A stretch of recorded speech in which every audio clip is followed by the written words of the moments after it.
The Illinois High School Association says that we're in the midst of a referee shortage and that there may not be enough officials for every game. Neighbors I spoke with today said that they rarely worry about crime in this neighborhood and that the Norgard's death was a heartbreaking tragedy.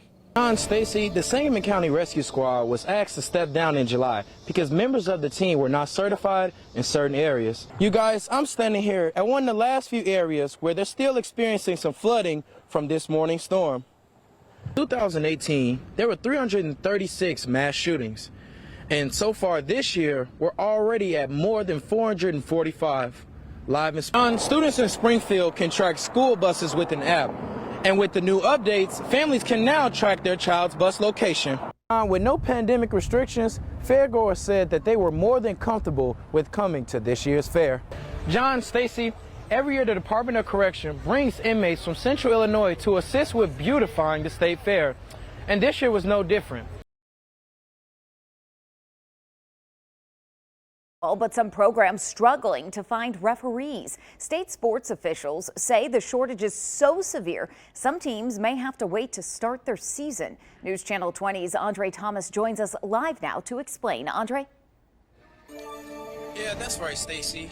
The Illinois High School Association says that we're in the midst of a referee shortage and that there may not be enough officials for every game. How do we get more young people involved? And to recognize that there's a problem is the first step towards coming up with the solution. In every season since 2012, the number of referees in Illinois has declined. And after the pandemic, that number has dropped significantly. There were 13,360 officials in the 2012 to 2013 season.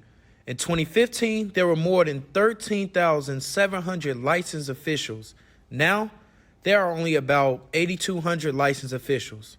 Going to be some nights when a freshman volleyball game or a freshman basketball game or a JV track meet just may not be able to be held because there just aren't enough officials in some sports to go around. And some officials are forced to work multiple sports and games.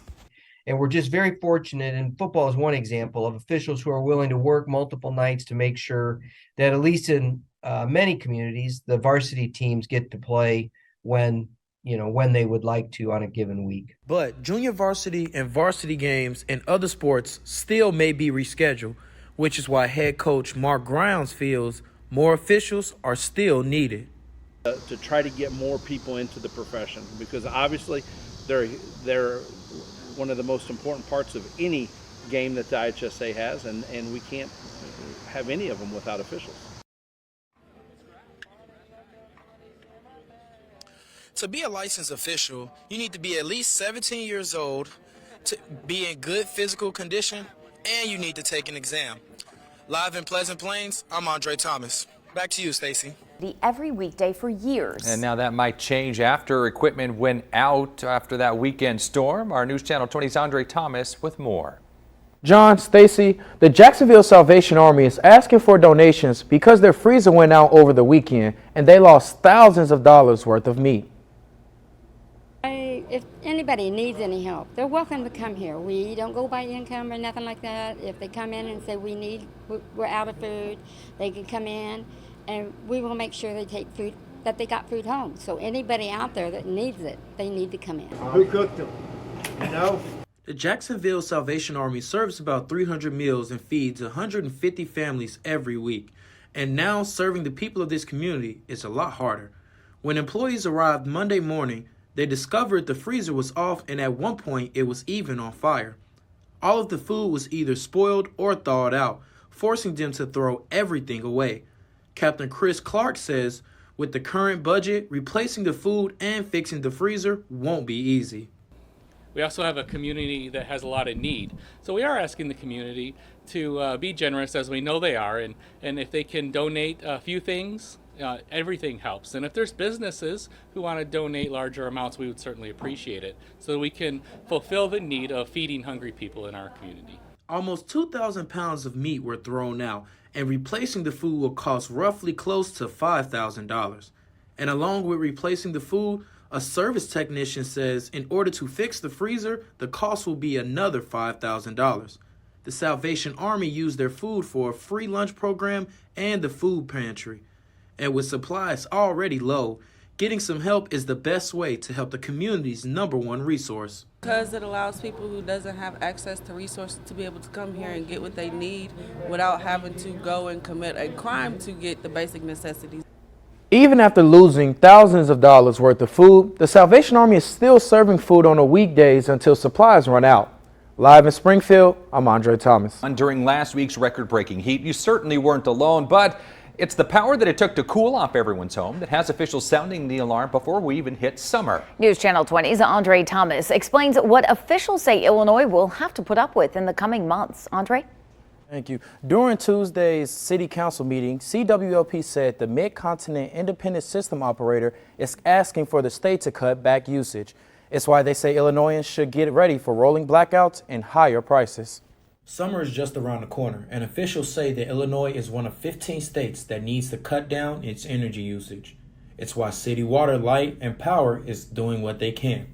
On our side, there's demand reductions that will take place at the plant level. We go through and we'll shut off a lot of vent fans. We shut off lighting. We do a lot of demand reduction on our side to help more energy go out to the system. At the same time, we make that plea to the public to try to reduce demand as much as possible. The required cutbacks from the Mid-Continent Independent System Operator is why local officials are warning about rolling blackouts that could last from 15 minutes to an hour. I think Ameren came out with that they're predicting maybe like a $48 type increase or more on a monthly bill for their customer for capacity. We're looking at a few dollars probably.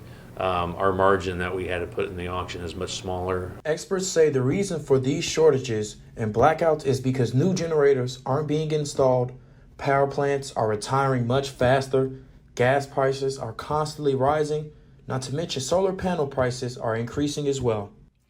The CWLP can't produce as much power because they retired 2 of the Dowman power station. It's also a part of the reason Chief Utility Engineer Doug Brown says homeowners will see a price jump in addition to being asked to conserve power. I think officials are predicting the North Central Power Region will have a 5 gigawatt energy shortage. That's roughly enough energy to power 50 million light bulbs. Stacy, right now they say the next summer's power shortage will more than double this year's. Back to you. According to Senator Doris Turner, the $71 million grant is going to mass transit districts across the state and will fund more than 1,800 new buses, and 1,100 of them will be zero emission. John, Stacy, the bivalent vaccine was given out at the beginning of September to fight against the spread of the Omicron variant.